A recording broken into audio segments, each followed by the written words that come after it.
चलिए ना, लास्ट में हम लोगों ने सक्सेसिव आई के बारे में बात करी थी और सक्सेसिव आयनाइजेशन एनर्जी में ये पॉइंट हम लोगों ने डिस्कस किया था बेटा कि अगर सेम एलिमेंट की बात की जाए तो उसके I1 से ज्यादा हमेशा कौन होगा, उसका I2, और उसके I2 से ज्यादा हमेशा कौन होगा, उसका I3, एंड सिमिलरली सबसे ज्यादा कौन हो जाएगा, उसका IN। ठीक है, यहां तक हमारा डिस्कशन हो गया था। अब इसके पहले कुछ एक दो क्वेश्चन अभी हमने डिस्कशन किए, नहीं किए, नहीं किया। चले आइए क्वेश्चन के ऊपर बात करते हैं एक दो, फिर आगे बढ़ते हैं फैक्टर्स अफेक्टिंग आयनाइजेशन एनर्जी पर।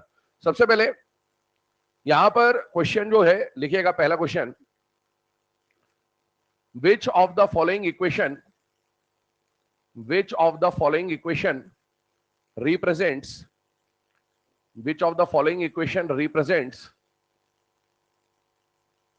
second ionization energy, which of the following equation represents second ionization energy for metal M,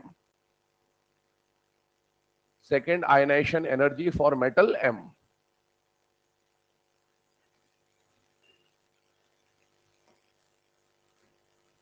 चले ऑप्शंस आपके सामने लिखे हुए हैं, ये चार इक्वेशन है, इनमें से आपको पहचानना है कि कौन सी इक्वेशन सेकेंड आयोनाइजेशन एनर्जी को रिप्रेजेंट करता है और किसके लिए, मेटल एम के लिए। करेक्ट आंसर कौन सा हो जाएगा, थर्ड, बिल्कुल सही है, परफेक्ट आंसर। पर ये जो थर्ड आंसर है, थर्ड के अलावा जो बाकी तीन इक्वेशंस है वो भी किस बात को रिप्रेजेंट कर रहे हैं, हम उस पर भी बात करेंगे कि बाई चांस उनसे रिलेटेड कोई क्वेश्चन आ गया तो हमें कम से कम आइडिया होना चाहिए। तो एक ही क्वेश्चन में हम चार क्वेश्चन यहां पर फ्रेम कर लेंगे लगभग। ठीक है, इधर देखो जरा ध्यान से बताइए, जो पहली इक्वेशन है वो क्या रिप्रेजेंट कर रहा है, क्या रिप्रेजेंट कर रहा है, एम के रिस्पेक्ट में बात होगी हमेशा ना, न्यूट्रल एटम के रिस्पेक्ट में बात होगी। ये क्या रिप्रेजेंट कर रहा है बेटा, नहीं, देख लो जरा ध्यान से, क्योंकि वहां सॉलिड से गैस में जा रहे हो, तो पहले तो सॉलिड से गैस, सॉलिड से ही गैस में एम में जाओगे, एम सॉलिड से एम गैस गए तो सब्लिमेशन एनर्जी, और फिर एम गैस से एक इलेक्ट्रॉन निकाला गया है तो वो क्या कहलाएगा, I1। तो it is sum of sublimation energy plus I1। इसको देखिए, ये गैस से गैस में जा रहा है, मतलब यहाँ सब्लिमेशन का कोई काम नहीं है, ये गैस से गैस में जा रहा है, सब्लिमेशन का कोई काम नहीं है, गैस से गैस में जा रहा है, सब्लिमेशन का कोई काम नहीं है। अब मुझे बताओ, मेटल से पहला इलेक्ट्रॉन निकाला गया, पहला, इसका मतलब ये क्या बता रहा है बेटा, I1। कल वो बात हो गई थी कि एक इलेक्ट्रॉन को निकालना है और पहला इलेक्ट्रॉन निकालना है और दो इलेक्ट्रॉन निकालना है और दूसरा इलेक्ट्रॉन निकालना है, कल ये बात कर दी थी मैंने, ठीक है ना। M प्लस से M+2, M के रिस्पेक्ट में सोचिएगा, M के रिस्पेक्ट में पहला इलेक्ट्रॉन और M के रिस्पेक्ट में दूसरा इलेक्ट्रॉन, तो M के रिस्पेक्ट में ये क्या कहलाएगा बेटा, I2, और M प्लस के रिस्पेक्ट में क्या कहलाएगा, I1। यहां पर M से M+2 बनाया, मुझे बताइए कितना इलेक्ट्रॉन निकाला, 1 2 3 4, क्या निकाला, दो निकाला है कि दूसरा निकाला है, दो निकाले कि दूसरा निकाला है, दो निकाले, M से M+2 बन रहा है, दो निकाले, दो कौन कौन से निकाले, पहला और दूसरा निकाला है कि दूसरा और तीसरा निकाला है कि तीसरा और चौथा निकाला, कौन सा, पहला और दूसरा। पहला इलेक्ट्रॉन निकालने के लिए क्या देनी पड़ेगी, I1, दूसरा निकालने के लिए I2, मतलब it is a sum of I1 and I2। तो अपने को ये समझ में आना चाहिए। हो सकता है अभी तो मैंने सिर्फ I2 पूछा, बाई चांस क्वेश्चन में बोलता which of the following equation represents the value of I1, तो आंसर होता बी। आपसे पूछता which of the following equation represents the sum of I1 and I2, तो आंसर होता D. And which of the following equation represents the sum of sublimation energy and first ionisation energy, तो answer कौन सा होता बेटा, first. तो ऐसे question बन सकते हैं। ठीक है, आगे बढ़ते हैं अगले क्वेश्चन पे, लिखिएगा,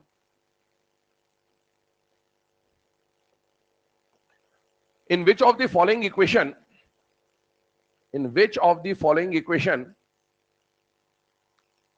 the removal of electron will be most difficult,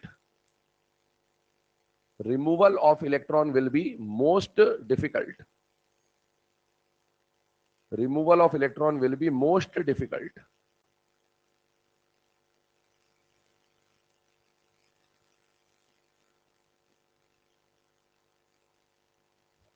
देख लीजिए आराम से, करेक्ट आंसर कौन सा हो जाएगा, थर्ड। क्यों हो जाएगा थर्ड, क्यों हो जाएगा थर्ड, क्यों होगा, कारण क्या है, सेम एलिमेंट का सक्सेसिव आई है बेटा ये, एंड सक्सेसिव आयनाइजेशन एनर्जी हमेशा बढ़ती है। और या फिर क्या ये सेम एलिमेंट के डिफरेंट स्पीशीज है या नहीं है बेटा, है। और सेम एलिमेंट के डिफरेंट स्पीशीज में एक ही कॉन्सेप्ट काम में आएगा, कौन सा, Z effective directly proportional to positive charge. मुझे बताइए इसका पॉजिटिव चार्ज सबसे ज्यादा है, तो इससे इलेक्ट्रॉन निकालना सबसे मुश्किल होगा क्योंकि यहां पर अट्रैक्शन सबसे ज्यादा है, और इसलिए मोस्ट डिफिकल्ट वाला जो केस आएगा वो आएगा सी।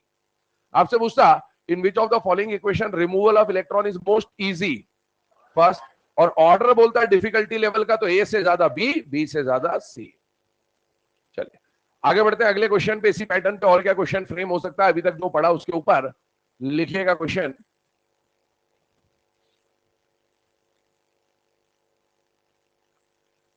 In which of the following, in which of the following, या ऐसा करें, इन विच ऑफ द फॉलोइंग के बदले लाइन चेंज करो, काट दो इसको लाइन को ना। क्वेश्चन लिखिएगा फॉर एलिमेंट ए, ऐसा लिखिए for element A equations are given below, equations are given below, for element A equations are given below, determine the value of second ionization energy, determine the value of second ionization energy for A, determine the value of second ionization energy for A।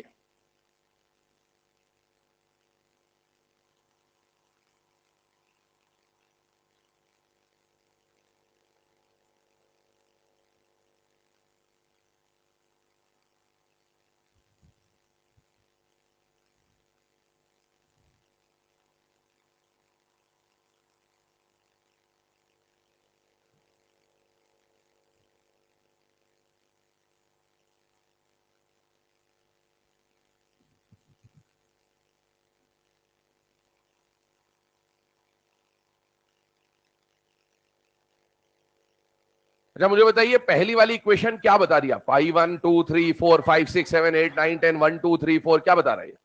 आई 1। क्या ये बात समझ में आ रही बेटा सबको?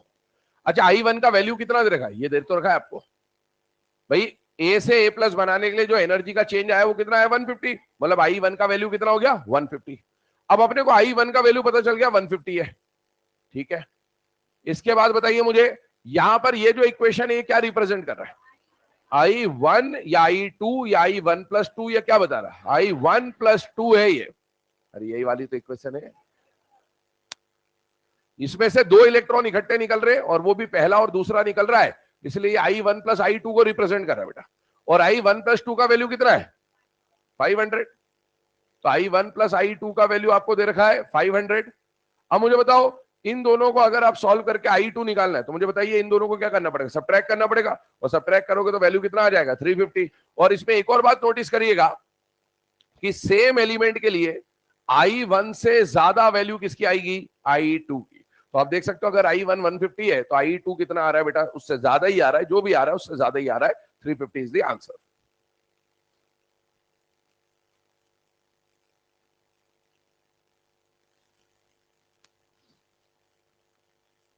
चलिए, है ना। अब ये सब लिखने के बाद आगे बढ़ जाते हैं हम लोग फैक्टर्स पे। ध्यान सुनना मेरी बात बेटा, मैंने आपको बोला है एग्जाम में जब भी क्वेश्चन आएगा 6 तरह का क्वेश्चन आएगा। पहला left to right in a period, दूसरा top to bottom in a group, तीसरा आइसो इलेक्ट्रॉनिक, चौथा different species of same element. पांचवा और छठा जो केस है उसको हम लोग आगे डिस्कशन करेंगे जब क्वेश्चन सॉल्व करते हैं। तो अभी हम लोग फैक्टर्स पढ़ेंगे और फैक्टर्स में हम इन चारों की बात करेंगे जो कि हमने रेडियस में करा हुआ है, अभी आई में करेंगे। आई के बाद ईएन में भी वही बात आएगी। मुझे बताइए left to right in a period के लिए हमारे पास फैक्टर कौन सा होता है बेटा? Z effective. Top to bottom में हमने क्या लिया था? Shell number. अब हम यहाँ पर शेल नंबर ना लेके रेडियस ही ले लेंगे एज अ फैक्टर, क्योंकि एक बात बताओ डाउन द ग्रुप जाने पर शेल नंबर बढ़ता है और शेल नंबर बढ़ने के साथ रेडियस भी बढ़ता है। तो मैं चाहे ये बोल दूं कि शेल नंबर बढ़ रहा है, चाहे ये मैं बोल दूं कि रेडियस बढ़ रहा है, बात एक ही है, जनरली रेडियस बढ़ेगा ही बढ़ेगा। अच्छा आइसो इलेक्ट्रॉनिक और डिफरेंट स्पीशीज ये तो समझ में आ ही जाना चाहिए, इसमें कुछ सोचना ही नहीं है, एक ही फॉर्मूला है, Z effective directly proportional to positive, inversely proportional to negative. आइए इधर फैक्टर्स अफेक्टिंग आयनाइजेशन एनर्जी। पहला फैक्टर आपके सामने क्या बेटा? इन अ पीरियड का क्वेश्चन आया तो सबसे पहला फैक्टर क्या लगाते हैं? जेड इफेक्टिव, ठीक है। अच्छा मुझे बताओ left to right in a period जाने पर जेड इफेक्टिव क्या होगा? बढ़ेगा। जेड इफेक्टिव बढ़ने का मतलब है न्यूक्लियस का टारगेट इलेक्ट्रॉन पर अट्रैक्शन बढ़ रहा है। अगर अट्रैक्शन बढ़ रहा है तो बताइए इलेक्ट्रॉन को निकालना है अपने को, तो इसमें इलेक्ट्रॉन निकालना आसान होगा कि मुश्किल होगा? मुश्किल। और मुश्किल काम को कराने के लिए एनर्जी क्या लगेगी? ज्यादा। इसका मतलब लेफ्ट टू राइट जाने पर जेड इफेक्टिव बढ़ता है और आई भी बढ़ता है। क्या जेड इफेक्टिव और आई डायरेक्टली प्रोपोर्शनल या इनवर्सली प्रोपोर्शनल? Directly proportional. अभी दिमाग में बस ये फिट कर लीजिए कि लेफ्ट टू राइट जाने पर आई बढ़ता है। क्या बोला मैंने? लेफ्ट टू राइट जाने पर आई बढ़ता है। लेफ्ट टू राइट जाने पर रेडियस कम होता है। जो कहानी रेडियस की है उससे उल्टा चलेगा। अब आई ई ई ए एन तीनों। लेफ्ट टू राइट रेडियस कम होता है, आई ई ए एन बढ़ेगा। टॉप टू बॉटम रेडियस बढ़ता है, आई ई ए एन कम होगा। ये एक जनरल ट्रेंड है, ठीक है ना? तो अभी देखो लेफ्ट टू राइट जाने पर आई बढ़ जाएगा, I is directly proportional to Z effective. अच्छा, टॉप टू बॉटम जाएंगे, डाउन द ग्रुप जाएंगे, तो हमारे पास फॉर्मूला या फैक्टर कौन सा होगा? या तो नंबर ऑफ शेल बोल दो या रेडियस बोल दो। अब हम रेडियस से बात करेंगे क्योंकि रेडियस हमने डाउन द ग्रुप डिटेल में पढ़ा था, विद कॉन्ट्रैक्शन, विदाउट कॉन्ट्रैक्शन, ऐसा वैसा। अभी हम लोग जनरल ट्रेंड की बात कर रहे हैं। टॉप टू बॉटम जाने पर शेल नंबर बढ़ने के साथ रेडियस बढ़ेगा। रेडियस बढ़ेगा मतलब न्यूक्लियस और आउटर मोस्ट इलेक्ट्रॉन का डिस्टेंस बढ़ रहा है। आउटर मोस्ट इलेक्ट्रॉन का डिस्टेंस अगर बढ़ रहा है तो इलेक्ट्रॉन को निकालना आसान है या मुश्किल है? आसान है। और आसान काम को कराने के लिए एनर्जी ज्यादा लगेगी कि कम लगेगी? कम लगेगी। इसका मतलब है रेडियस बढ़ने के साथ साथ अट्रैक्शन कम होता जाएगा, और अट्रैक्शन कम हो जाएगा तो इलेक्ट्रॉन निकालना आसान हो जाएगा। मतलब आई और रेडियस एक दूसरे से इनवर्स आपको देखने को मिल जाएंगे। और अगला केस, अगर आइसो इलेक्ट्रॉनिक और different species of same element आ जाए तो दुनिया का एक ही फैक्टर चांद सितारों से जड़ा हुआ, वो क्या है बेटा? Z effective directly proportional to positive charge, inversely proportional to negative charge, and Z effective and IE directly proportional है। नोट डाउन करिए इन फैक्टर्स को।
चले बेटा ना, अब यहां पर ध्यान दीजिएगा, ये जो तीन फैक्टर्स अभी हम लोगों ने लिखे, इन तीन फैक्टर्स में एक चीज और आपको समझनी है, वो क्या? इधर ध्यान दीजिएगा बेटा। पीरियड में आप एक बात यहां नोटिस करेंगे कि पीरियड के लिए हमने कौन सा फैक्टर लिखा है बेटा? Z effective. लेकिन एक बात ये लिखी कि पीरियड में मेनली कौन काम आता है बेटा? Z effective. लेकिन कभी कभार कौन काम में आएगा बेटा? कॉन्फिगरेशन। एक बात बहुत क्लियरली समझ ले, आई का क्वेश्चन जब भी आपको सॉल्व करना होगा तो आई के क्वेश्चन में आप कोई भी फैक्टर लगा रहे हो लेकिन कॉन्फ़िगरेशन को साथ में रख के चलेंगे। किसको रख के चलेंगे? कॉन्फ़िगरेशन। क्योंकि आई में क्या होगा, आप इलेक्ट्रॉन जब निकालेंगे, ध्यान सुनना, इस बात को समझना बेटा, है ना, ताकि आपको लॉजिक समझ में आ जाए। जैसे मैंने बोला लिथियम है, बेरिलियम है, बोरॉन है, ध्यान सुनना। क्या लिथियम का configuration outer most 2s1 2s2 2p1, क्या ये कॉन्फ़िगरेशन होता है या नहीं होता है बेटा? होता है। अभी मुझे बताइए, जब हम सेम पीरियड की बात करेंगे तो पीरियड सेम है ये पता कैसे चलता है? इसका आउटर मोस्ट शेल नंबर कितना है? 2, इसका आउटर मोस्ट शेल नंबर 2, इसका आउटर मोस्ट शेल नंबर 2, मतलब सबके सब सेकेंड पीरियड के मेंबर है। लेकिन आई में आपको कई बार I1 का ऑर्डर बनाने को आता है, कई बार I2 का ऑर्डर बनाने को आता है, कई बार I3 का ऑर्डर बनाने को आता है, और बोलेगा कि लिथियम का ही I1 बना दो, इन तीनों का ही I2 बना दो, इन तीनों का ही I3 बना दो। अब मुझे बताओ, जब I2 का ऑर्डर आप बनाने जाओगे तो इसका मतलब क्या हुआ? इसके अंदर जितने इलेक्ट्रॉन थे उतने ही या कम हो गए? कम हो गए। अब आपको सिंबल तो दिखेगा लिथियम का, लेकिन अंदर वो लिथियम नहीं रहेगा, वो लिथियम कुछ और बन जाएगा, क्योंकि इसका जब I2 बनाओगे तो एक इलेक्ट्रॉन निकल गया, एक इलेक्ट्रॉन निकल गया, तो इसका कॉन्फ़िगरेशन क्या हो जाएगा? अब आप ऑर्डर बनाते वक्त तो लिथियम बेरिलियम बोरॉन ही लिखोगे, लेकिन इसका जो कॉन्फ़िगरेशन है ना वो बदल चुका है, और आपको देखने में ऐसा लगेगा कि क्वेश्चन में तो लिथियम बेरिलियम बोरॉन दिया है, लेकिन एक्चुअल में वो दिख कोई और रहा है और प्रॉपर्टी किसी और की दिखा रहा होगा। इसलिए जब भी आई का क्वेश्चन आएगा अपने को कॉन्फ़िगरेशन जरूर लिखना है। क्या ये बात समझ में आ गई है आपको? क्योंकि कॉन्फ़िगरेशन से एक आइडिया लग जाएगा। अब देखो, ये कौन से पीरियड का है? सेकेंड। ये कौन से पीरियड का है? और ये पीरियड चेंज हो गया। तो आप क्या करोगे कि आप तो देखोगे लिथियम बेरिलियम बोरोन, अपने को तो ये दिखेगा लिथियम बेरिलियम बोरोन तो सेम पीरियड के, और अपन ये फैक्टर लगा देंगे, लेकिन वो जो फैक्टर लगाना है वो इस पे लगेगा ही नहीं, वो तो सिर्फ इन दोनों पे लगेगा, क्योंकि ये दोनों सेम पीरियड के हैं इस बार, वो तो सेम पीरियड का है ही नहीं। तो ये बात ध्यान रखनी है कि आई के क्वेश्चन को सॉल्व करते वक्त सिर्फ सिंबल नहीं देखना, चेहरे से सॉल्व नहीं होगा, प्रॉपर्टी से सॉल्व होगा। किससे सॉल्व होगा? प्रॉपर्टी। सिर्फ सिंबल देख के सॉल्व नहीं करोगे, सिंबल देख के अगर सॉल्व करने चले गए तो गलती होना पक्की है, ये बात समझ लीजिए। हाँ, जब तक क्वेश्चन I1 का है तब तक आप सिंबल से कर दो, कोई परेशानी नहीं, क्योंकि I1 का मतलब अभी कोई इलेक्ट्रॉन का लेन देन हुआ नहीं है। लेकिन जब I2 I3 टाइप के क्वेश्चन आएंगे ना, तो उसमें आपको सिंबल से काम नहीं चलेगा, सिंबल के साथ साथ क्या लिखना पड़ेगा? कॉन्फ़िगरेशन भी लिखना पड़ेगा। आइए आगे बढ़ते हैं। अभी मैंने यहां पर जो कॉन्फ़िगरेशन वाला शब्द लिखा है ना, इसको समझाता हूं आपको, ध्यान सुनना। एक्चुअल में जब हम पीरियड की बात करेंगे तो मेनली मैंने आपको बोला था हमें सेकंड पीरियड या थर्ड पीरियड या फोर्थ पीरियड तक पढ़ना होता है। सेकंड पीरियड की बात करूं, मुझे बताना सेकंड पीरियड में एलिमेंट कौन आता है? Lithium beryllium boron carbon. ये लिखना नहीं आपको, सुनते जाइए बस, है ना।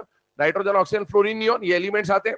अच्छा बताइए, इसका कॉन्फ़िगरेशन क्या होता है बेटा? S1 2S2 2P1 2P2 2P3 2P4 2P5 और 2P6। अब एक बात बताना, लेफ्ट टू राइट अभी हमने इना पीरियड कौन सा फैक्टर पढ़ा बेटा? Z effective. क्या left to right Z effective बढ़ता है या कम होता है? बढ़ता है। जेड इफेक्टिव बढ़ेगा तो अट्रैक्शन बढ़ेगा, अट्रैक्शन बढ़ेगा तो इलेक्ट्रॉन को निकालना आसान या मुश्किल? मुश्किल। मुश्किल काम को कराने के लिए एनर्जी ज्यादा। इसका मतलब यह हुआ कि लेफ्ट टू राइट जाने पर कायदे से IE बढ़ती जानी चाहिए थी, लेकिन कॉन्फ़िगरेशन की वजह से दो जगह एक्सचेंज होगा। मुझे बताइए, क्या ये S2 स्टेबल फुलफिल्ड कॉन्फ़िगरेशन है कि नहीं है? जब भी स्टेबल के ठीक बाद एक अनस्टेबल कॉन्फ़िगरेशन आ जाए, कौन आ जाए? P1 ना तो हाफ फील्ड है ना फुल फील्ड है। P का हाफ फील्ड क्या होता है? P3। और P का फुल फील्ड क्या होता है? P6। मुझे बताइए, क्या ये P3 हाफ फील्ड कॉन्फ़िगरेशन है कि नहीं है? और इसके बाद P4 एक अनस्टेबल कॉन्फ़िगरेशन है।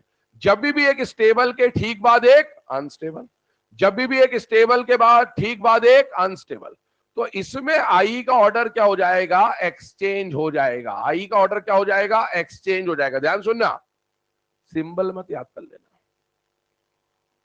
आप ये याद करके मत चले जाना कि बेरिलियम बोरॉन दिखा तो एक्सचेंज कर देना है, कि नाइट्रोजन और ऑक्सीजन दिखा तो एक्सचेंज कर देना है। गलत है। अगर यही बोलना होता तो मैं कॉन्फ़िगरेशन लिखता ही नहीं, मैं सिर्फ आपको इतना बोलता कि बेरिलियम बोरॉन एक्सचेंज हो जाएगा। मैंने बेरिलियम बोरॉन का नाम नहीं लिया है, मैंने किसको बोला है? S2 और P1 एक्सचेंज होगा, और P3 और P4 एक्सचेंज होगा, क्योंकि इलेक्ट्रॉन निकलने के बाद किसी का S2 किसी का S1 बन जाएगा। तो आप अगर सिंबल याद कर गए तो आप यहां भी एक्सचेंज कर दोगे और यहां भी एक्सचेंज कर दोगे। भैया यहां तो आपने S1 और S2 का एक्सचेंज कर दिया, जबकि एक्सचेंज तो किसका होना था? S2 का P1 के साथ। ध्यान रखना, एक्सचेंज सिंबल का नहीं कर रहे हैं, एक्सचेंज किसका कर रहे हैं? कॉन्फ़िगरेशन का। कौन कौन सी कॉन्फ़िगरेशन एक्सचेंज होगी बोलिए? S2 P1 और P3 P4। पहले इसको दिमाग में फिट करें, इसका रीजन उसके बाद देखते हैं। तो अभी हमने left to right in a period का ट्रेंड समझा, ठीक है। यही सेकंड पीरियड का ट्रेंड होगा, यही थर्ड पीरियड का ट्रेंड होगा। लेफ्ट टू राइट जाने पर आई लगातार बढ़ेगी, लेकिन दो जगह एक्सचेंज होगा। कहां कहां पर? S2 P1 का ऑर्डर आपस में एक्सचेंज हो जाएगा, और P3 P4 का ऑर्डर आपस में एक्सचेंज हो जाएगा। मुझे बताइए पीरियड में मिनिमम आई किसकी?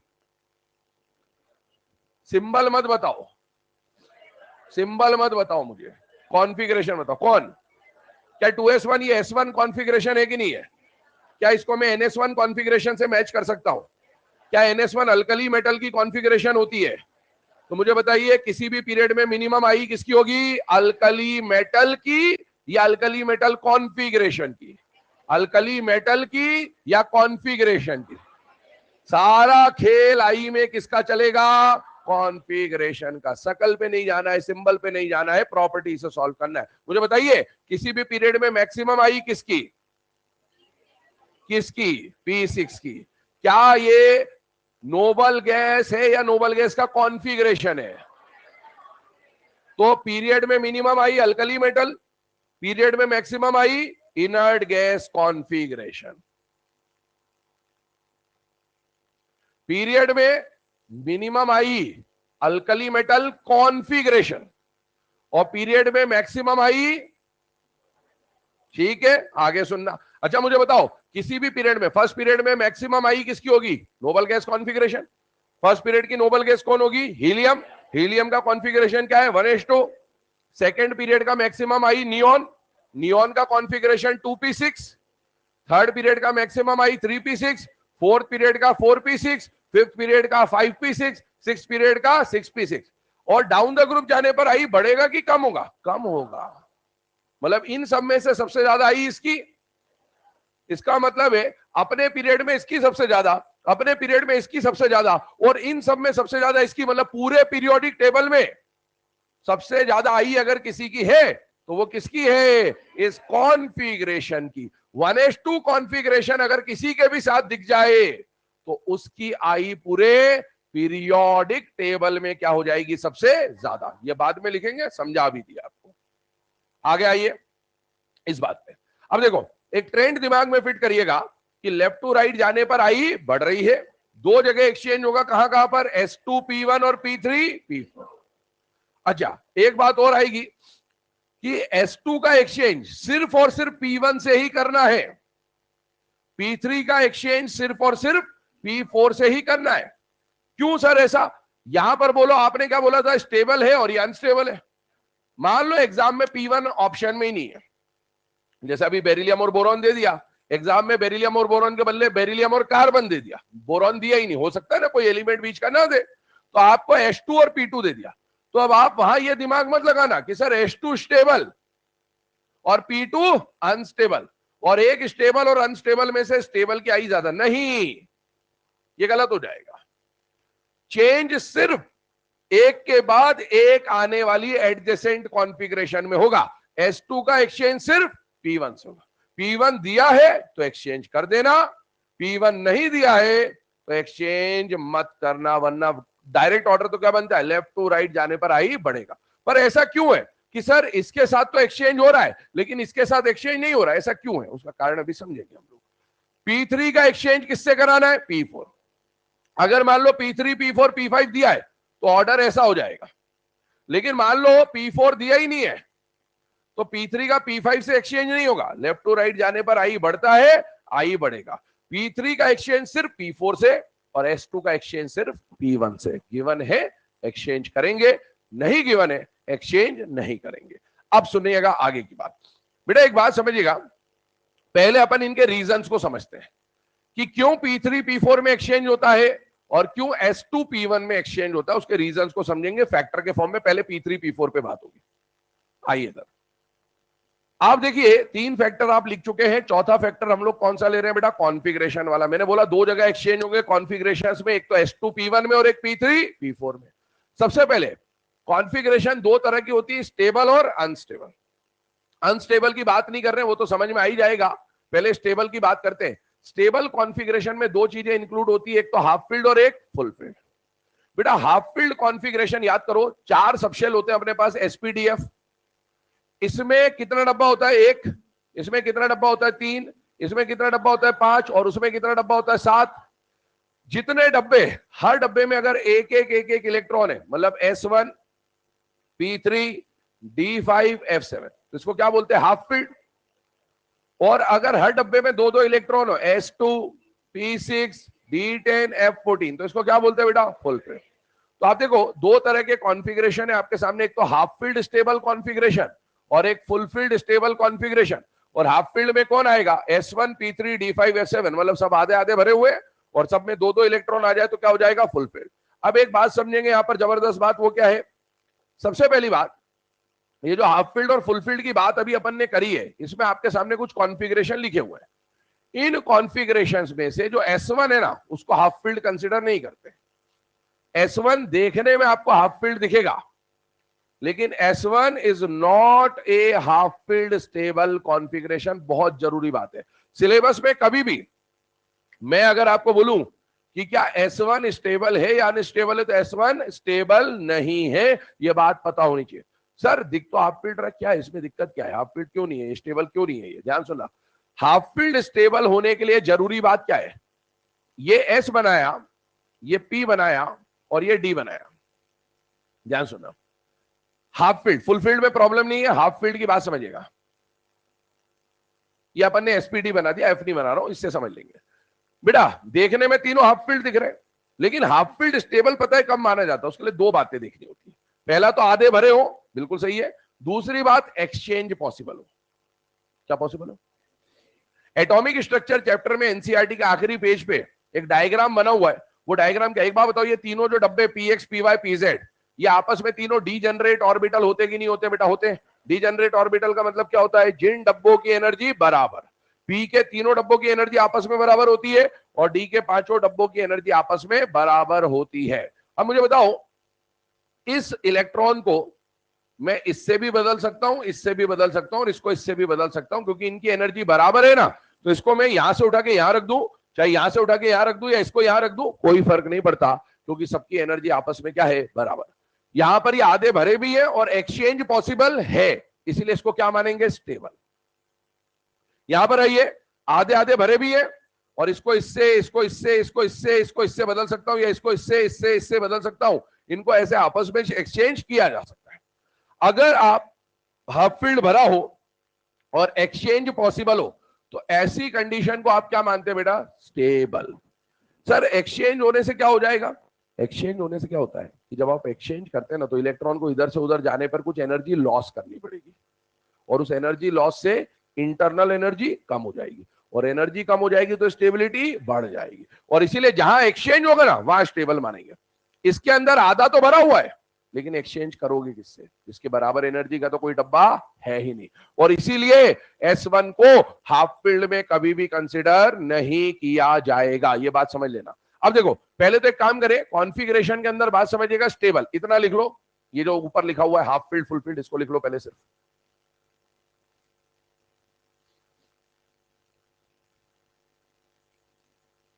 हाफ फील्ड और फुल फील्ड है ना, उतना लिखे। S1 को लिख के क्रॉस करेंगे,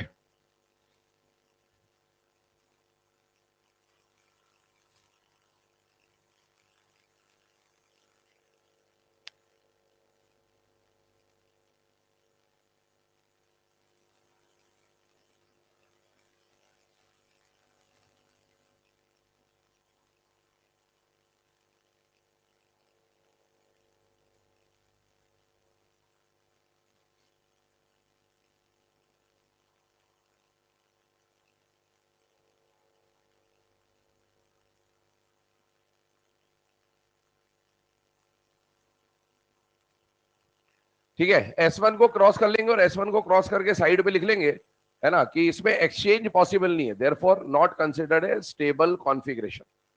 इसको स्टेबल क्यों नहीं मानते? Because there is no exchange possible, there is no exchange possible.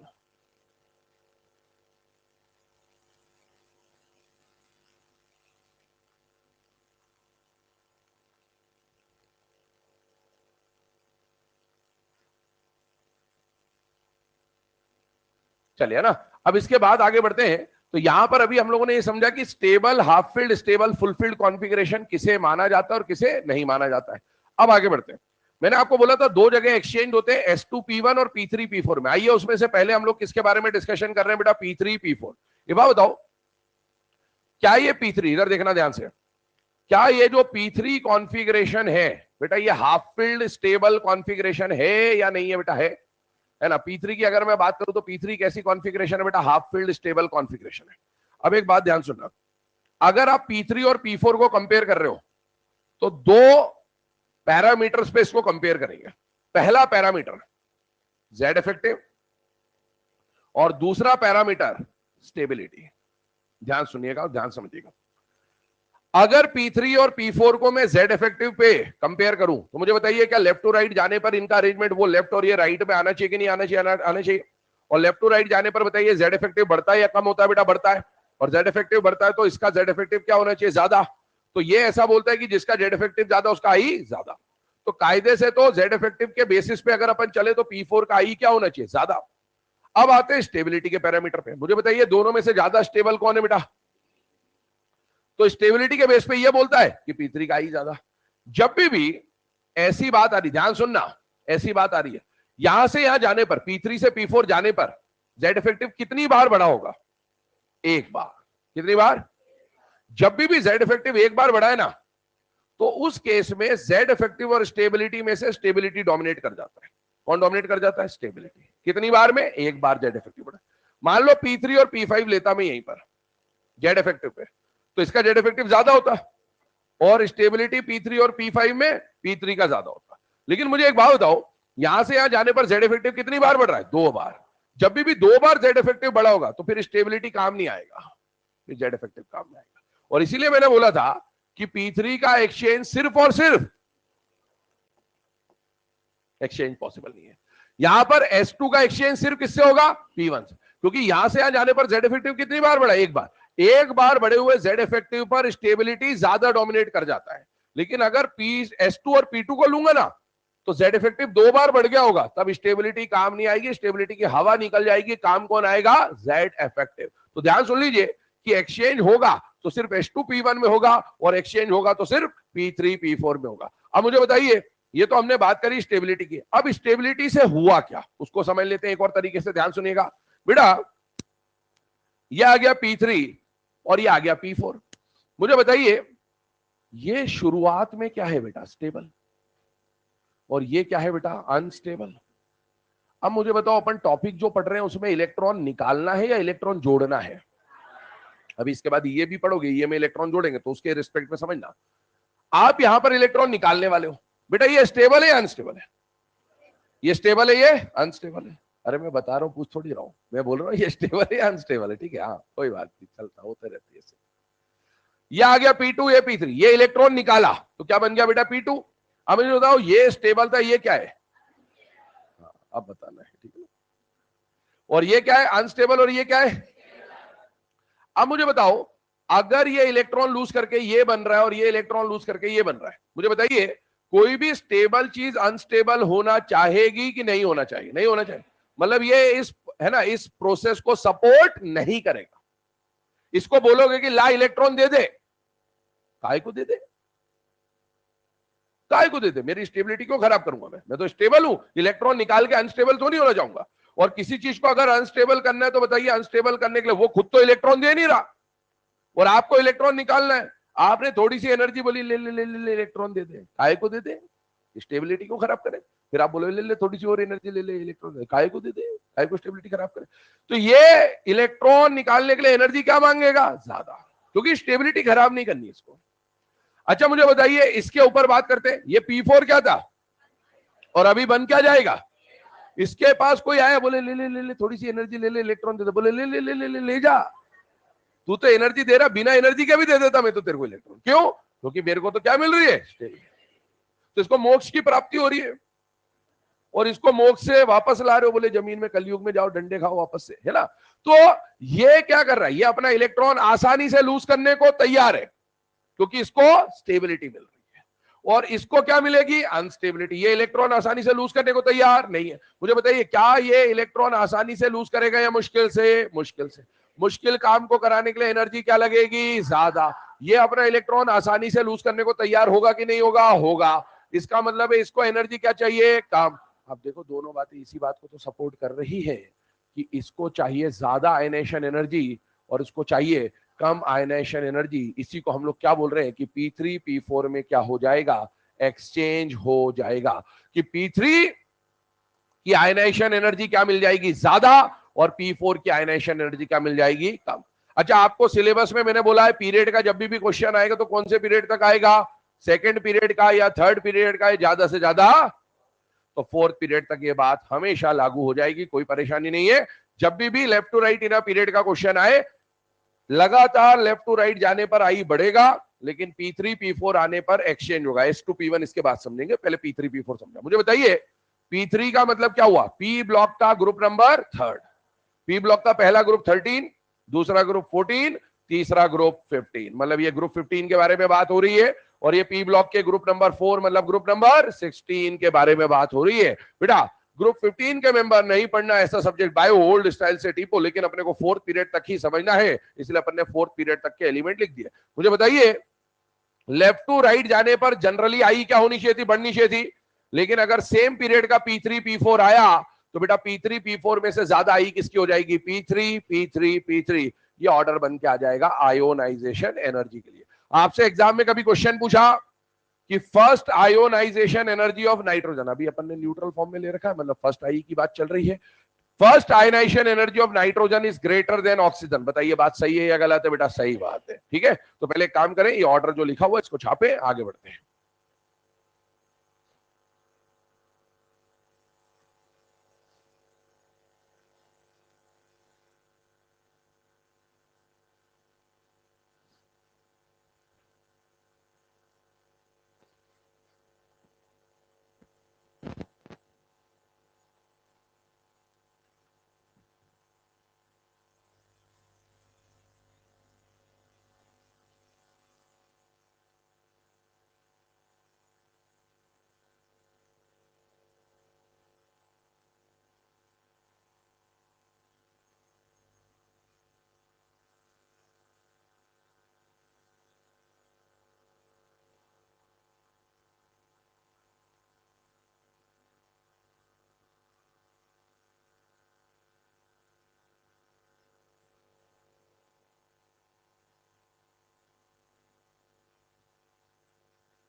ये है आम जिंदगी और ये है मेंटोस जिंदगी।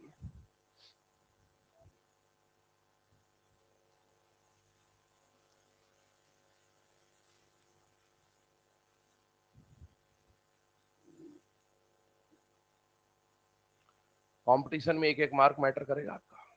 ध्यान रखिएगा, 4 नंबर आपको कहां से कहां पहुंचाएंगे।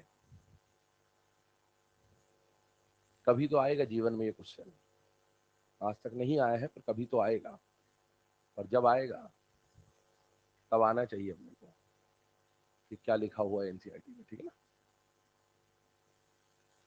चलिए आगे बढ़ते हैं इसमें। यहां पर ये जो केस अभी हम लोगों ने डिस्कशन किया इलेक्ट्रॉनिक कॉन्फ़िगरेशन वाला, इसमें एक और बात हमें डिस्कशन करनी है, वो क्या है, ध्यान सुनिएगा। मैंने बोला P3 P4 में एक्सचेंज होगा, साथ ही साथ किसमें एक्सचेंज होगा, S2P1।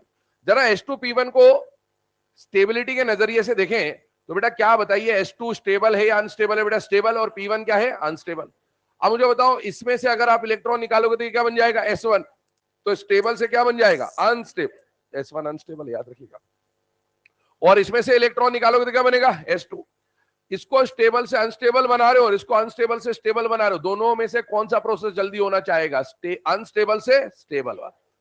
और इसीलिए जल्दी इलेक्ट्रॉन लूज कर देगा, मतलब ये एनर्जी का रिक्वायरमेंट क्या मांगेगा, कम, और वो एनर्जी का रिक्वायरमेंट क्या मांगेगा, ज्यादा। और ये बात तो अपन ने स्टेबिलिटी से समझी, लेकिन एनसीईआरटी इसको स्टेबिलिटी से नहीं समझाता। एनसीईआरटी इसको किससे समझाता है बेटा, पेनिट्रेशन पावर से। किससे समझाता है, पेनिट्रेशन पावर। पेनिट्रेशन पावर का मतलब है न्यूक्लियस से क्लोजनेस, कौन न्यूक्लियस के कितना पास है। बेटा एसपीडीएफ, अगर मैं सेम शेल की बात कर रहा हूं और सेम शेल में एसपीडीएफ सबशेल की बात कर रहा हूं, तो बताइए न्यूक्लियस के सबसे क्लोज कौन सा सबशेल होता है, एस। उससे दूर कौन होता है, पी। उससे दूर कौन होता है, डी। उससे दूर कौन होता है, एफ। अब जरा ध्यान सुनिएगा, ऐसा कह रहा है एनसीईआरटी, देखो ये S2P1 में क्या ये एस सबशेल है कि नहीं है, बेटा है, और ये पी सबशेल है कि नहीं है। लेकिन एस और पी में भी वो कॉन्फ़िगरेशन जिनमें Z इफेक्टिव केवल एक बार बढ़ा है। मुझे बताओ S1, S2, P1, P2, P3, क्या ये भी S है कि नहीं है, क्या ये भी P है कि नहीं है। पर इससे इस पे जाने पर Z इफेक्टिव कितनी बार बढ़ गया, 1 2 3, इसके बारे में बात नहीं कर रहे हैं। बात उसकी हो रही है कि S आ जाए और उसके बाद P आ जाए, और Z इफेक्टिव भी कितनी बार बढ़े, एक बार। ऐसा सिर्फ और सिर्फ किसमें हो सकता है, S2 और P1 में। बेटा जब एसपीडीएफ में Z इफेक्टिव एक बार बड़ा हो लेफ्ट टू राइट जाने पर, और उसमें अगर S और P आए, तो S न्यूक्लियस के क्योंकि क्लोज है, तो इससे इलेक्ट्रॉन निकालना मुश्किल होगा, क्योंकि ये न्यूक्लियस के ज्यादा क्लोज है, इस पर अट्रैक्शन न्यूक्लियस का ज्यादा होगा। और P से इलेक्ट्रॉन निकालना कंपैरेटिवली आसान होगा, क्योंकि ये न्यूक्लियस की पेरिफेरी से दूर है। और इसीलिए ऐसा बोलते हैं कि S से इलेक्ट्रॉन निकालना मुश्किल है, तो S2 की आयनाइजेशन एनर्जी क्या हो जाएगी, ज्यादा, और P1 की आयनाइजेशन एनर्जी क्या हो जाएगी, कम। इसी को हम S2P1 का एक्सचेंज बोलेंगे। चाहे तो आप इसको स्टेबिलिटी से समझ लीजिए या पेनिट्रेशन से, लेकिन एनसीईआरटी इसको किससे समझाता है, पेनिट्रेशन से, इसलिए आंसर आपको पेनिट्रेशन ही देना पड़ेगा। और सुनिए एक और बात, क्या सर S1 और P2 की बात करूं, यहां पर इलेक्ट्रॉन किससे निकाल रहे हो, S से, P से, क्या यहां भी ऐसा करना है क्या, नहीं। मैंने आपको क्या बोला, ये बात तभी वैलिड होगी जब Z इफेक्टिव एक बार बढ़ होगा, मतलब सीधे सीधे आपने को ये पता होना चाहिए कि S2P1 में ही ऐसा होता है। आइए इधर बात करते हैं 5th नंबर के फैक्टर की, लास्ट फैक्टर की, that is penetration power, it means closeness to nucleus. सबसे ज्यादा पेनिट्रेशन एसपीडीएफ में से किसका होगा, S का, उससे कम P का, उससे कम D का, उससे कम F का। अब ध्यान से देखें, यहां पर NH2NP1 की जब हम बात कर रहे हैं, तो S2P1 में से लेफ्ट टू राइट जाने पर कायदे से आई किसका ज्यादा होना चाहिए था, P1 का। लेकिन पेनिट्रेशन पावर से या स्टेबिलिटी से, जैसा भी चाहे आप समझ लें, ज्यादा आई किसका हो गया है, S2 का।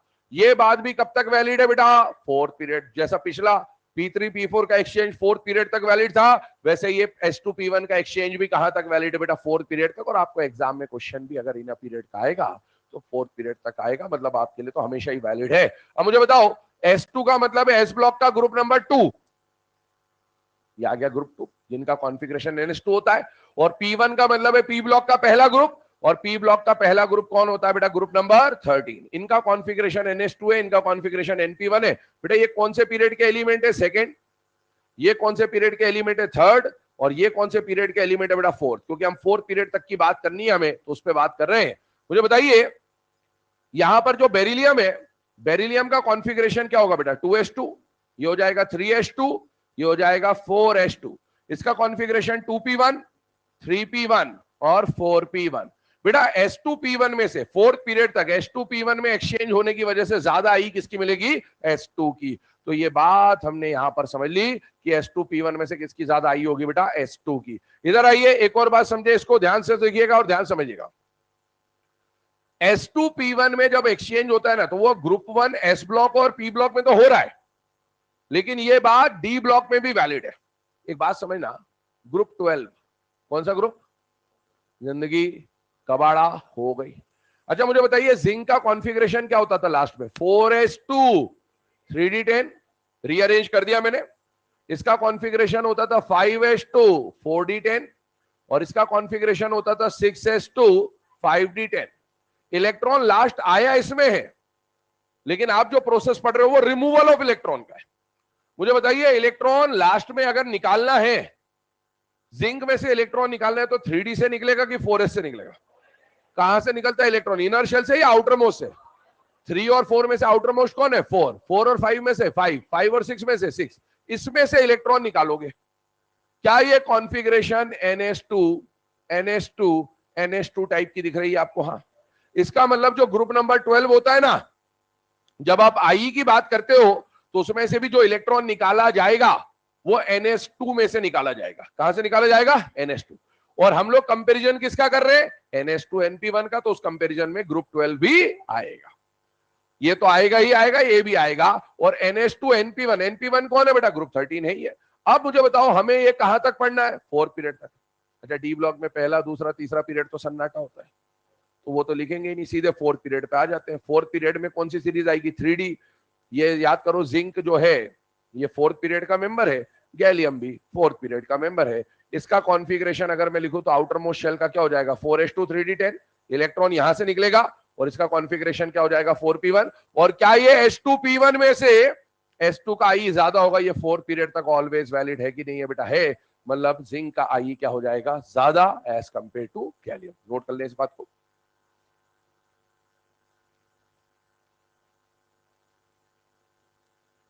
तो बिल्कुल दिमाग में इस बात को रोटेट करते रहे, लेफ्ट टू राइट जाने पर आई बढ़ेगा, कोई भी पीरियड हो।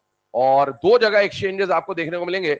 S2P1 में एक्सचेंज हो जाएगा, P3 P4 में एक्सचेंज हो जाएगा। Always valid up to 4th period. ये पॉइंट हमेशा वैलिड रहेगा 4th पीरियड तक।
चले बेटा ना, अब इसके आगे डिस्कशन स्टार्ट करते हैं।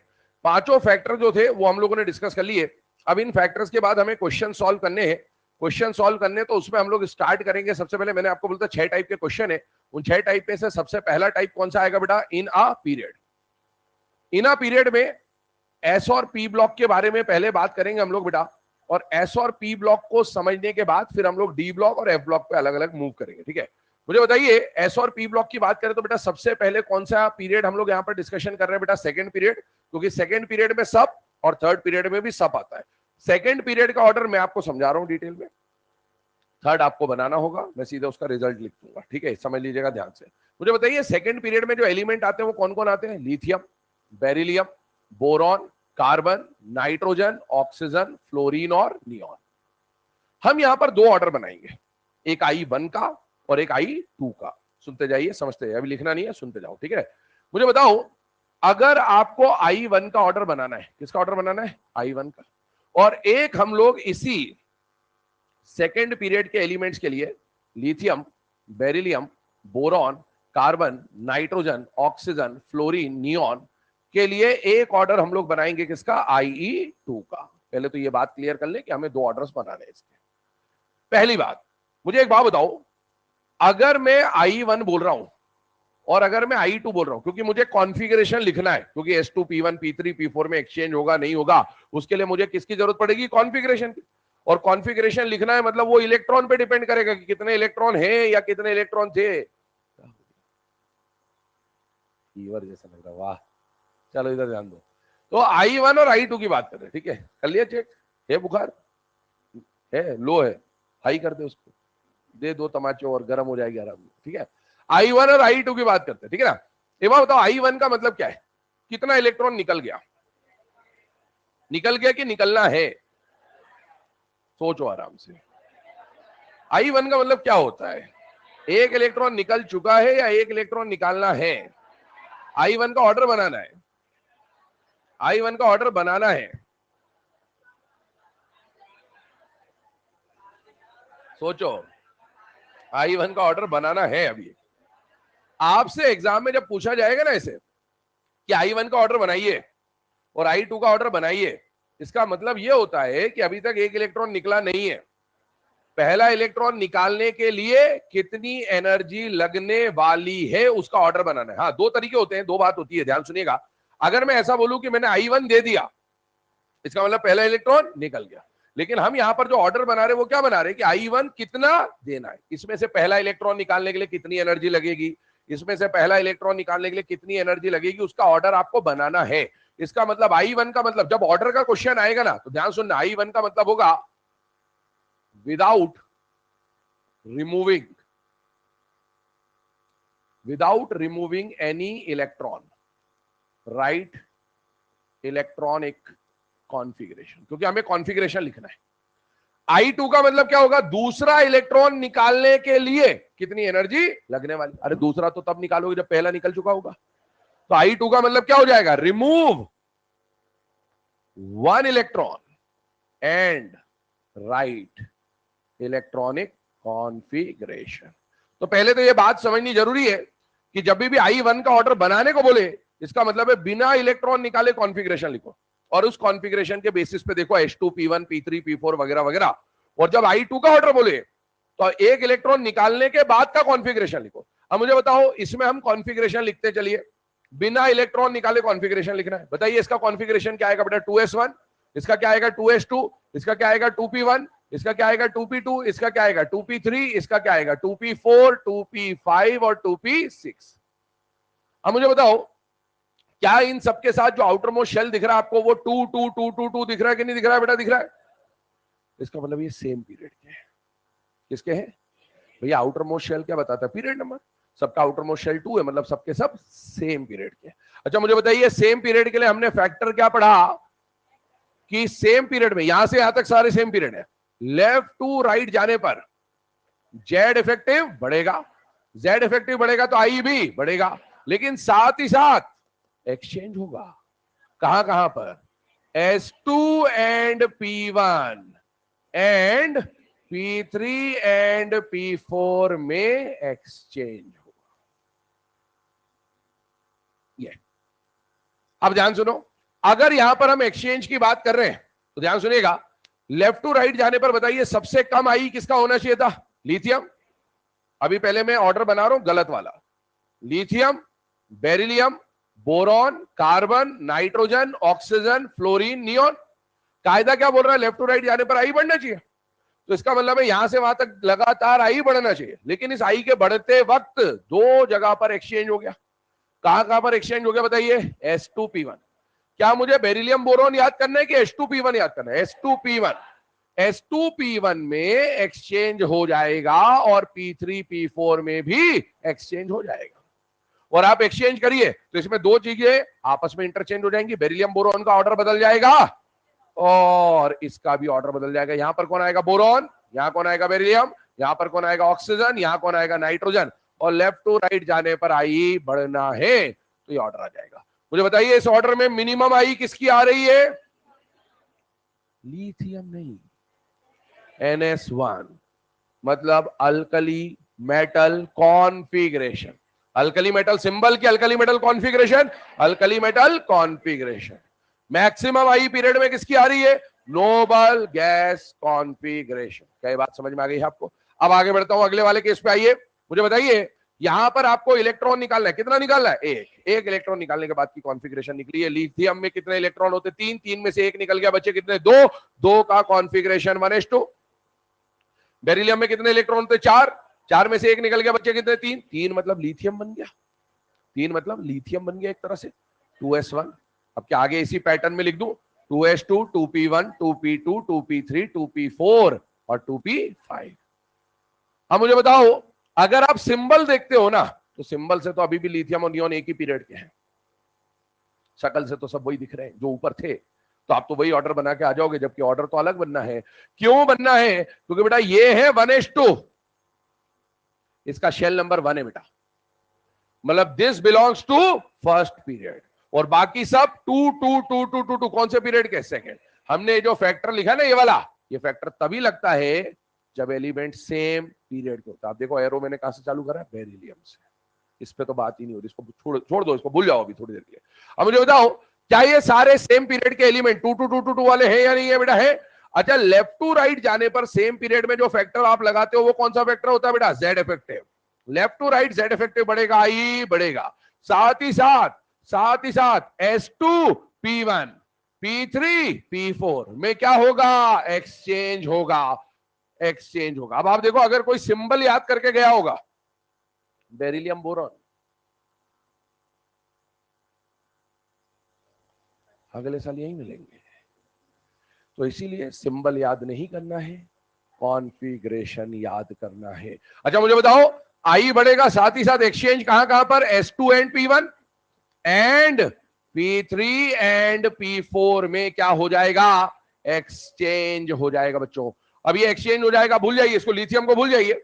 मुझे बताइए कायदा क्या बोलता कि अगर मैं इसका ऑर्डर बनाता तो beryllium, boron, carbon, nitrogen, oxygen, fluorine, neon, ऐसा कुछ ऑर्डर बनता लेफ्ट टू राइट बढ़ने का। लेकिन अब इसमें एक्सचेंज कहां कहां हो गया बताइए? बोरॉन और कार्बन, इन दोनों का ऑर्डर बदल जाएगा। तो यहां लिख दिया मैंने कार्बन, यहां लिख दिया मैंने बोरॉन। अच्छा मुझे बताइए और किसका ऑर्डर बदल गया? Oxygen and fluorine. तो फ्लोरीन एक्सचेंज होकर पीछे और ऑक्सीजन एक्सचेंज होकर आगे, और लेफ्ट टू राइट जाने पर आई बढ़ा देना है। अच्छा मुझे बताओ मिनिमम आई किसकी दिख रही है?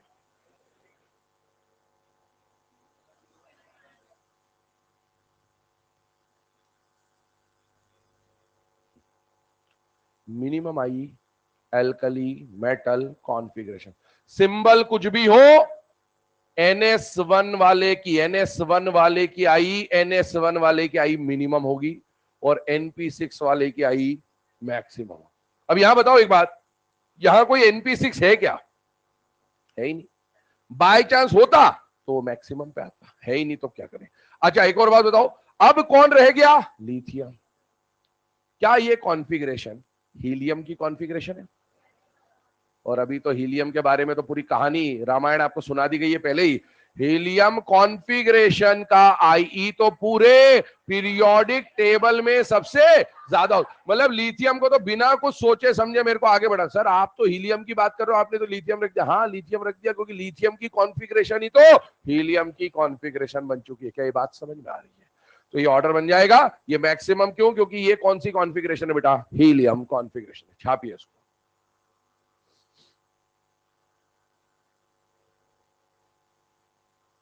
तूफानी रफ्तार में लिखेंगे, 3 मिनट का समय है, 10 सेकेंड निकल चुके हैं।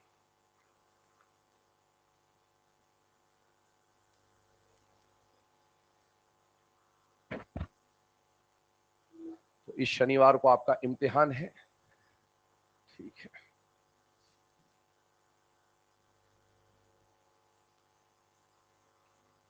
मॉड्यूल वगैरह सॉल्व कर लेना, थर्सडे को डिस्कशन रखूंगा मैं रखूंगा।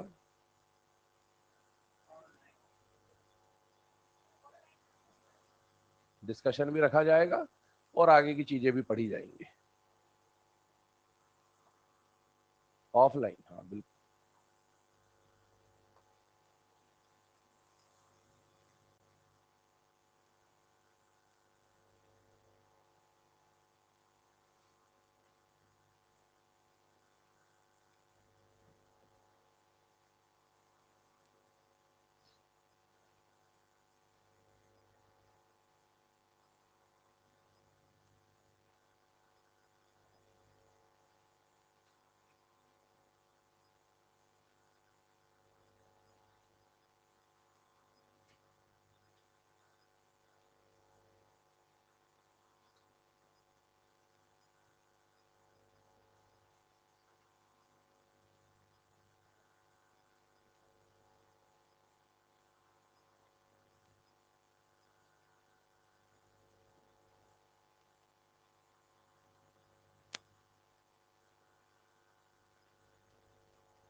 तो किसी ने अगर 2 हफ्ते पढ़ाई नहीं करी, इस हफ्ते भी नहीं करेगा।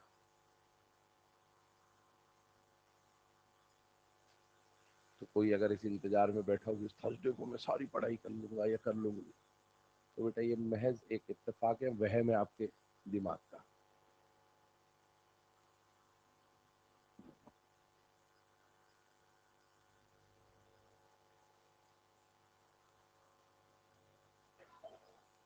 बहुत बढ़िया। बॉटल संभालना सीखो बेटे।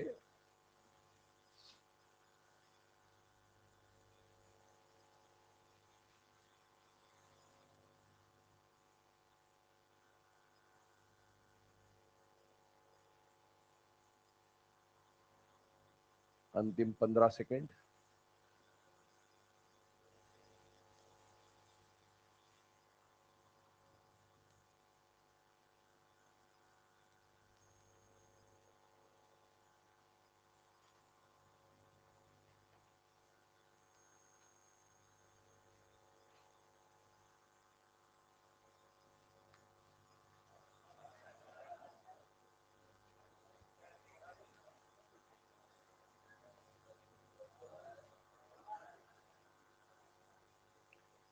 थर्ड पीरियड केस आपके सामने लिखा हुआ है। 3 मिनट शुरू। जैसा सेकंड पीरियड सॉल्व करा है, सेम उसी पैटर्न में थर्ड पीरियड सॉल्व हो जाएगा। और थर्ड पीरियड में आप देखेंगे अगेन है ना, मैं यहां पर बताता हूं, एक बार फटाफट चेक कर लीजिएगा। Sodium, magnesium, aluminium, silicon, phosphorus, sulphur, chlorine, argon. सबसे पहले आप कौन सा ऑर्डर बना रहे हैं बेटा? I1 का। I1 का मतलब क्या हो गया? Without removing any electron. ठीक है, विदाउट रिमूविंग एनी इलेक्ट्रॉन, बिना इलेक्ट्रॉन निकाले आपने कॉन्फ़िगरेशन लिखा। बेटा सोडियम का कॉन्फ़िगरेशन आएगा 3s1, मैग्नीशियम का 3s2, एल्यूमिनियम P1 P2 ऐसे P6 तक चले गए। सबके साथ जो शेल नंबर दिख रहा है आपको अभी वो 3 दिख रहा है। इसका मतलब ये सारे सेम पीरियड के एलिमेंट्स हैं और सेम पीरियड में लेफ्ट टू राइट जाने पर Z इफेक्टिव बढ़ेगा, अट्रैक्शन बढ़ेगा, I बढ़ेगा। साथ ही साथ S2 and P1 and P3 and P4 में आपको क्या करना है बेटा? एक्सचेंज करना है। और इसमें अगर आप S2 P1 और P3 P4 के कैंडिडेट्स ढूंढे तो बेटा यहां पर ये रहा S2, ये रहा P1, मतलब इन दोनों का ऑर्डर आपस में क्या हो जाएगा? एक्सचेंज हो जाएगा। और फास्फोरस और सल्फर में P3 और P4 दिख रहा है आपको, तो ये दोनों आपस में एक्सचेंज हो जाएंगे। तो ऑर्डर में लेफ्ट टू राइट जाने पर sodium, magnesium, aluminium, silicon, phosphorus लगातार वैल्यू बढ़नी थी, बस ये S2 P1 का ऑर्डर बदल गया और P3 P4 का ऑर्डर बदल गया। इस ऑर्डर में फिर से एक बात नोटिस करिए, जिसका NS1 कॉन्फ़िगरेशन है, that is alkali metal configuration, उसका IE क्या है बेटा? मिनिमम। और जिसका NP6 कॉन्फ़िगरेशन है, दैट उसका IE क्या हो जाएगा? मैक्सिमम। अब आइए थर्ड पीरियड के I2 के ऑर्डर पे। I2 का मतलब क्या है बेटा? Remove 1 electron, remove 1 electron and right the configuration. अब बेटा एक एक इलेक्ट्रॉन निकालने के बाद जब आपने कॉन्फ़िगरेशन लिखा तो सोडियम में 11 थे, 11 में से एक इलेक्ट्रॉन निकल गया, 10 बचे, बचा 2p6 और ये सब 3s1, 3s2, 3p6। अब एक बात ध्यान से देखो इधर, ये सारे तो सेम पीरियड के हो गए बेटा, और सोडियम का पीरियड नंबर इस बार क्या हो चुका है? चेंज हो चुका है। तो सोडियम को तो थोड़ी देर के लिए साइड में रख दो, और ये जो फैक्टर लिखा है ना इधर देखो, ये एरो यहां से आएगा मैग्नीशियम से, सोडियम से मत लगाना। एरो कहां से आएगा? मैग्नीशियम से। यहां से एरो स्टार्ट हो गया ना, यहां से यहां तक, यहां पर कोई एरो नहीं आएगा क्योंकि ये तो पीरियड ही अलग है। अब लेफ्ट टू राइट जाने पर S1 से लेकर P5 तक लेफ्ट टू राइट जाने पर सेम पीरियड में I बढ़ रहा है, और I बढ़ने के साथ साथ S2P1 एंड P3 P4 में क्या कर देंगे बेटा, एक्सचेंज कर देंगे। अब मुझे बताओ यहां पर कायदे से मिनिमम आई किसकी आनी चाहिए, मैग्नीशियम की, फिर एल्यूमिनियम आना था, फिर सिलिकॉन आना था, फिर फास्फोरस, फिर सल्फर, फिर क्लोरीन, फिर आर्गन। अभी सोडियम को भूल जाओ थोड़ी देर के लिए। अब मुझे बताओ यहां पर ये रहा H2 और ये रहा P1, तो S2P1 का ऑर्डर आपस में क्या हो जाएगा, चेंज, और ये रहा P3 और ये रहा P4, इनका ऑर्डर आपस में क्या हो जाएगा, चेंज, और इसीलिए सिलिकॉन एल्यूमिनियम और क्लोरीन सल्फर का ऑर्डर चेंज हो गया। अब आते हैं लास्ट में सोडियम के ऊपर, इसको देखिए, ये अलग पीरियड का एलिमेंट बेटा। एक बात बताओ मुझे, S1, ये थर्ड पीरियड की बात कर रहा हूं, S1 S2 P1 P2 P3 P4 P5। अब अगर मान लो यहां P6 होता, कोई P6 वाला एलिमेंट होता, तो मुझे बताइए क्या ये P6 वाले की आई इस पूरे ऑर्डर में, ये जो आर्गन आ रहा है P5 आ रहा है आर्गन, इससे ज्यादा क्या ये P6 होता कि नहीं होता बेटा, होता। और इस सोडियम का कॉन्फ़िगरेशन देखो, सोडियम का कॉन्फ़िगरेशन क्या है, 2p6। अच्छा मुझे बताओ 2p6 3p6 4p6 क्या ये सेम ग्रुप के एलिमेंट है कि नहीं है बेटा, है। और डाउन द ग्रुप जाने पर आई बढ़ेगा कि कम होगा, कम होगा। तो अगर मान लो 3p6 भी होता और 2p6 भी होता, तो 3p6 के मुकाबले क्या 2p6 की आई ज्यादा होती कि नहीं होती बेटा, होती। अब आपको 3p6 तो दिया नहीं है, 3p6 नहीं दिया है, 3p6 को हटा दो ऑर्डर में से, 3p6 को हटा दिया तो 2p6 कहां जाएगा, मैक्सिमम पे, और 2p6 किसका है, सोडियम का। तो इसीलिए क्या हो जाएगा कि ऑर्डर में मैक्सिमम पे कौन चला जाएगा, सोडियम चला जाएगा, क्योंकि उसका कॉन्फ़िगरेशन 2p6 है। और 2p6 कॉन्फ़िगरेशन कहने का मतलब है कि ये कौन सी कॉन्फ़िगरेशन है बेटा, इनर्ट गैस कॉन्फ़िगरेशन है। नोट कर ले इस बात को। 3 मिनट अब शुरू होते हैं।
कलियर, नोट डाउन बेटे, फटाफट लिख लो, लास्ट 1 मिनट।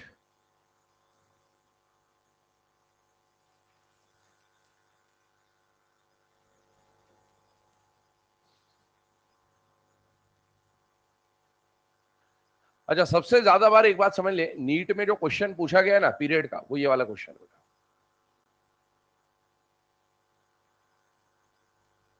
सबसे ज्यादा बार एनसीईआरटी के अंदर, ये एग्जाम्पल के अंदर दे रखा है आपको, सॉल्व एग्जाम्पल है एनसीईआरटी का, और इसीलिए ये क्वेश्चन सबसे ज्यादा बार पूछा जा चुका है आपसे, क्योंकि जनरली क्वेश्चन एनसीईआरटी से ही आते हैं। तो आपको ये सॉल्व एग्जाम्पल, इसमें क्वेश्चन कैसा है, आपको सोडियम का, मैग्नीशियम का और सिलिकॉन का वैल्यू दे रखा है, और पूछा है कि एल्यूमिनियम का वैल्यू क्या होगा, तो सोडियम से ज्यादा और मैग्नीशियम से कम, इस तरह का क्वेश्चन एक दे रखा है एनसीईआरटी में सॉल्व एग्जाम्पल में, और ये बहुत बार पूछा जा चुका क्वेश्चन है। चलिए अब आगे बढ़ते हैं। यहां पर अभी हम लोगों ने left to right in a period के बारे में बात करी, और हमने कौन कौन से पीरियड के बारे में बात करी बेटा? सेकंड पीरियड और थर्ड पीरियड। अब हम लोग आगे बढ़ते हैं, आगे बढ़ते हैं। ये जो नोट आपके सामने लिखा है ये ऑलरेडी हम लोग डिस्कस कर चुके हैं, तो इस नोट को आप नोट कर लेंगे।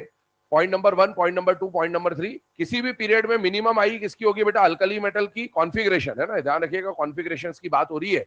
Maximum I inert gas configuration, और पूरे पीरियोडिक टेबल में मैक्सिमम आई अगर किसी की है तो वो हीलियम कॉन्फिगरेशन होगा, दैट इज 1s2।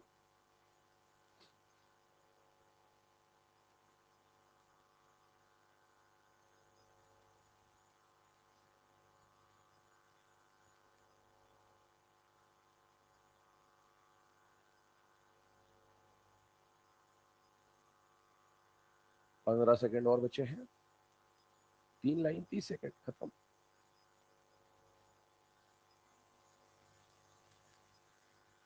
दो बार लिख ले, ज्यादा है दो बार लिख ले, ठीक है।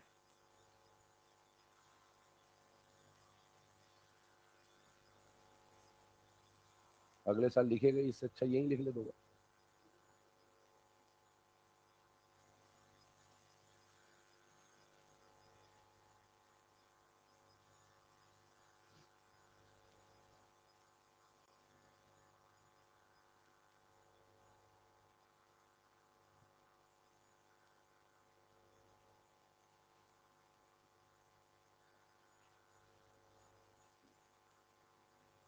चलो बेटा, है ना। इसके बाद एक क्वेश्चन आपके सामने लिखे हुए दो, फटाफट इन क्वेश्चंस को सॉल्व करिए। Determine correct and incorrect order of ionization energy.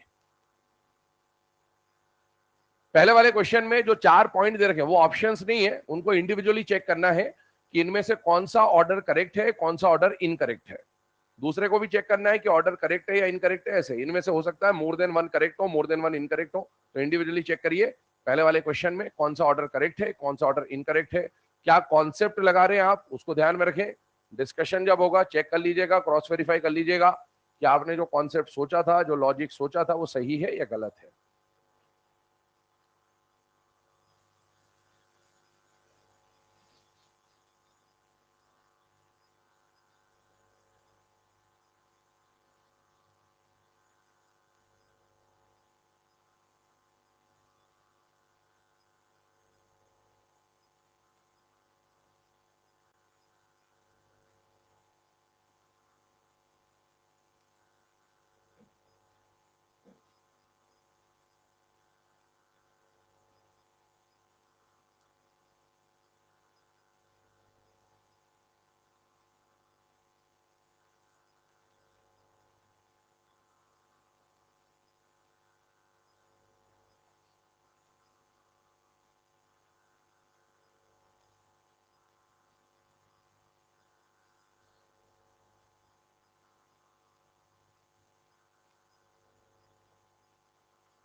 चले बेटा, है ना। फर्स्ट वाले क्वेश्चन पे बात करते हैं। पहला ऑर्डर दे रखा है Mg2+ और Mg+। बताइए ये ऑर्डर आई का करेक्ट है या इनकरेक्ट है? करेक्ट है, पक्का। चलो सेकंड वाला बताओ। इनकरेक्ट है। थर्ड वाला?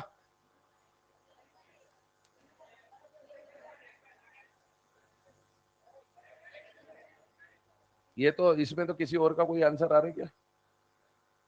पक्का। फोर्थ वाला बताओ।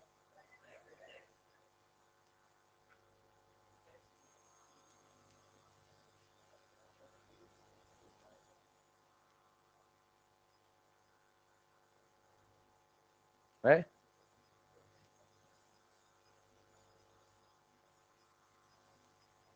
कुछ तो होगा दोनों में से। है ना। अब इधर ध्यान दो, क्या लॉजिक लगाया बेटा इसके अंदर। ये पहले केस को पहचानिए। मैं हमेशा आपको एक चीज बोल रहा हूं शुरू से, आपको जब भी क्वेश्चन आएगा आपको केस पहचाना। अगर आपने केस नहीं पहचाना तो बेटा यहीं पाए जाओगे वापस।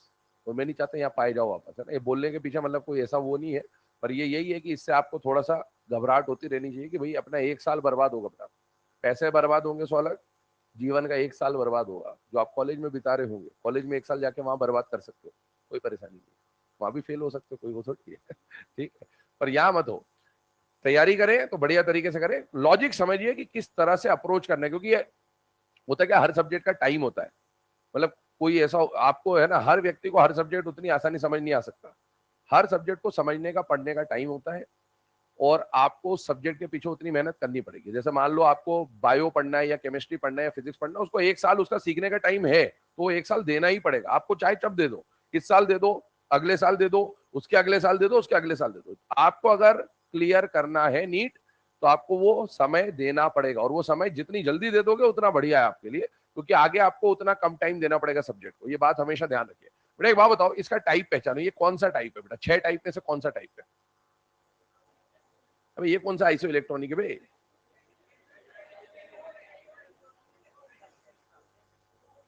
इलेक्ट्रॉन गिनना भी तो सीखो। आइसो इलेक्ट्रॉन मतलब कुछ भी दिखे, 4 दिख गया आइसो इलेक्ट्रॉनिक है? झिंगुर हो क्या बे? ये क्या है? Different species of same element. ये क्या है? Different species of same element. ये क्या है? अच्छा मुझे बताइए, different species of same element में क्या एक ही फैक्टर लगाना होता है बेटा? कौन सा फैक्टर है? और ये डायरेक्टली प्रोपोर्शनल होता है आई के? ये आपका आंसर है, इससे सॉल्व होगा सारा से। अब अगर किसी ने कुछ भी कर रखा है तो आपने क्या कर रखा है उससे कोई फर्क पड़ता ही नहीं है, आपको जो करना है उससे फर्क पड़ता है। आइए इस पर बात करते हैं। मुझे बताइए, Mg+ और Mg2+, क्या दोनों different species of same element है या नहीं बेटा? है। जिसका पॉजिटिव चार्ज ज्यादा उसका जेड इफेक्टिव ज्यादा, जेड इफेक्टिव ज्यादा तो आई ज्यादा। क्या ऑर्डर बिल्कुल परफेक्ट है? बिल्कुल सही है, आंसर सही है। सेकंड वाले पे आइए, क्या ये different species of same element है? हाँ है। अच्छा different species of same element तो कौन सा कॉन्सेप्ट लगाना चाहिए? Z effective. जेड इफेक्टिव +1 और +2 में से ज्यादा किसका होना चाहिए? +2 का। और जिसका जेड इफेक्टिव ज्यादा उसका आई ज्यादा होना चाहिए था।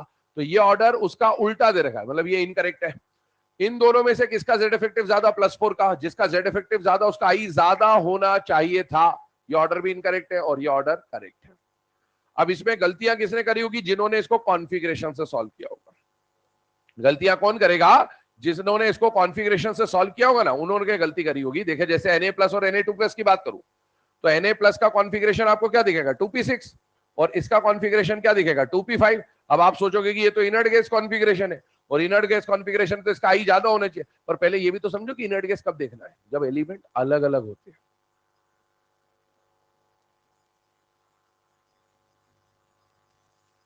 ये केस कौन सा है? Different species of same element. इसमें इनर्ट गैस कुछ नहीं कर पाएगा बेटा। इसमें जो काम आएगा वो कौन आएगा? चार्ज। एक ही एटम में से आप इलेक्ट्रॉन निकालते जा रहे हो। कल याद करो हमने पढ़ा था सक्सेसिव आयोनाइजेशन एनर्जी, ये वही है।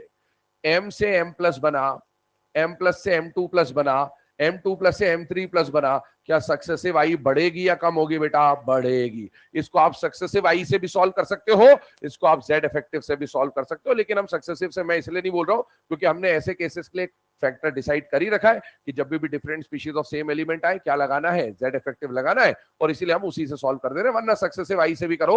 I1 से ज्यादा कौन होना चाहिए? I2। सेम एलिमेंट के लिए I1 और I2 में से कौन ज्यादा होना चाहिए? I2 ज्यादा होना चाहिए। I3 और I4 में से ज्यादा कौन होना चाहिए? I4 होना चाहिए। I1 और I2 में से कौन ज्यादा होना चाहिए? I2 ज्यादा होना चाहिए। इस तरह से आप कर सकते हैं कि सक्सेसिव आई हमेशा बढ़नी चाहिए। चलिए आगे बढ़ते हैं अगले क्वेश्चन पर। नेक्स्ट वाला जो क्वेश्चन है, आइए इसके ऊपर बात करते हैं। मुझे बताइए, विच of the following species have maximum I? Correct answer, all have.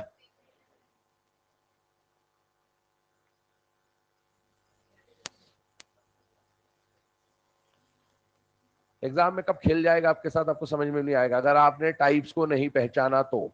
ये क्वेश्चन एक चक्रव्यूह है, और इसमें देखो ध्यान से, चक्रव्यूह में 3 स्टेप है, पहले तीनों को समझिए। कहां कहां पर आप गलती कर सकते हो, कहां गलती हो सकती है, ये पता होना ज्यादा जरूरी है बजाय सही करने के। कहां गलती हो ये पता होनी चाहिए ताकि एग्जाम में वो चीजें हमारे दिमाग में रहें। देखो एक बात समझो, आपसे पूछा मैक्सिमम आई, अब जैसे पूछा मैक्सिमम आई, बच्चे को पहला ऑप्शन कौन दिखा? हीलियम। अरे वाह वाह वाह, सर ने बताया था, नोट में लिखाया था maximum I in periodic table. किसका? हीलियम। अरे हीलियम नहीं बोला था, हीलियम कॉन्फ़िगरेशन बोला था। तो सर क्या हो गया, ये भी तो हीलियम कॉन्फ़िगरेशन ही है। हाँ, टिक करके आया। क्या टिक करके आया? ए। अगले साल फिर एग्जाम देगा। फिर कोई चक्रव्यूह को पार कर गया तो वो आगे बढ़ा, अरे Li+ दे रखा, Li+ भी तो हीलियम कॉन्फ़िगरेशन ही है। बोले क्वेश्चन तो सही है, बेरिलियम टू प्लस, अरे वाह, ये भी तो हीलियम कॉन्फ़िगरेशन ही है।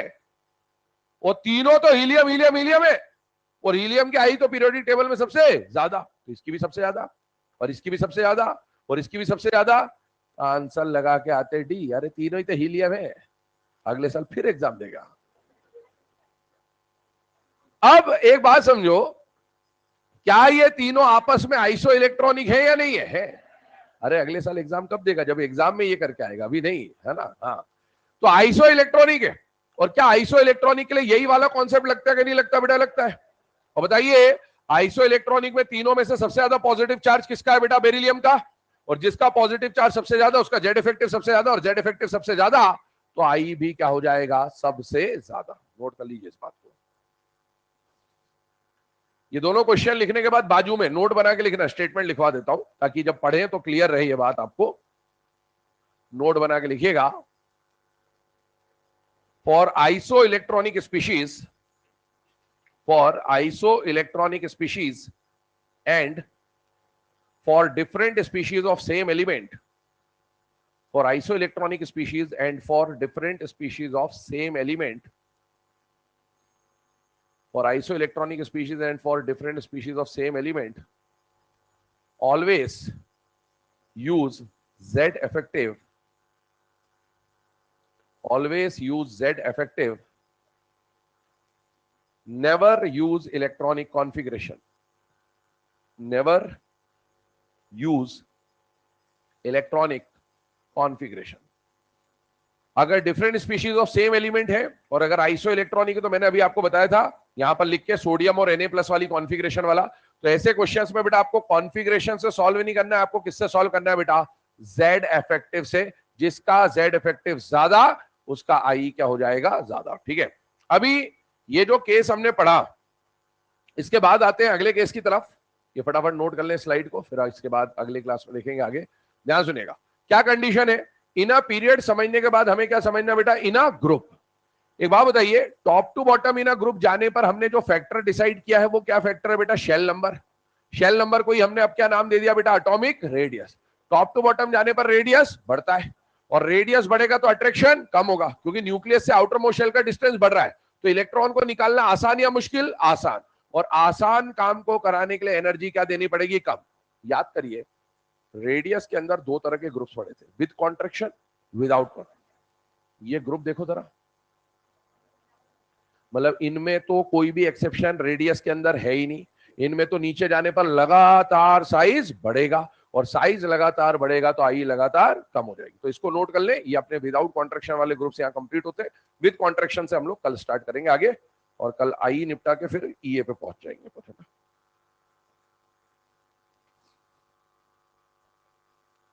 ईएलपी बेटा आज या तो प्रिंट होके आ गई होगी तो आज मिल जाएगी, अदरवाइज कल डेफिनेटली आपको मिल जाएगी, है ना।